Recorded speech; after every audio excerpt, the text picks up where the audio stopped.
with round one past us in the Texas State playoffs, let's go ahead and take a look at some of the enticing matchups coming up in round two of the 5A Division I UIL Texas State playoffs. I'm Zach Pop here on the Dallas Max Wire, and let's dive right into the action. Before we take a look at some of the matchups in the second round, let's take a look back at the best game of round one in the 5A Division I bracket. Sachse led Mesquite 42-14 at halftime and had a 22-point cushion with 4:29 left in the fourth quarter, but Mesquite's backup quarterback Colby Calloway led a miraculous comeback. In a span of 3 minutes and 44 seconds, Mesquite recovered 2 onside kicks and Calloway threw 3 TDs to tie up the score with 1 minute and 37 seconds left on the clock. Unfortunately, Mesquite left too much time for Kent Myers, and he led the Mustangs on a game-winning 65-yard drive. Junior running back Devin Ozigbo scampered up the gut for the game-winning 15-yard touchdown with 21 ticks left. The junior back had the best game of his young career, rushing for a $185 and crossed pay dirt 4 times en route to a crazy 63-56 W. Coming up next for the 11-0 Mustangs is Darian Copeland and the Dallas Skyline Blue Raiders. After Skyline's opening round win against Plano, they have reeled off 9 in a row, and this second round matchup could easily be one of the best games of round two. Kyler Murray and Allen had no problem in their first round contest, beating Lake Highlands 63-6.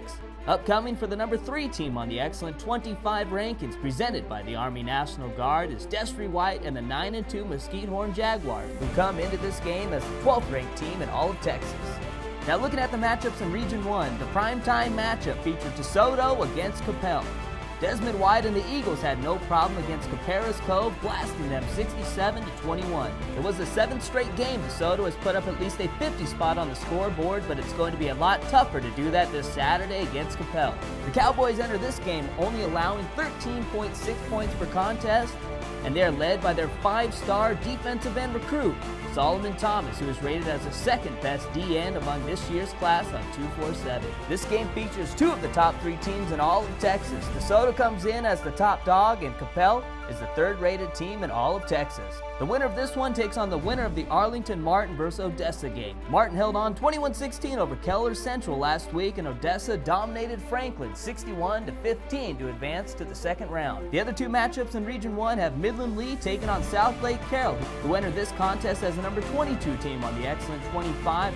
Ryan Agnew and the Dragons had no problem with Arlington Bowie in their first round matchup, beating them 56-14.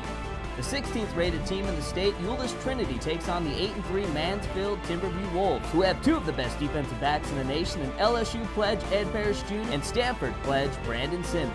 Trinity has won 9 in a row after starting the season 0-2, and Isaac Ellsworth and Jerron Wilson give them one of the best 1-2 punches at running back in all of Texas.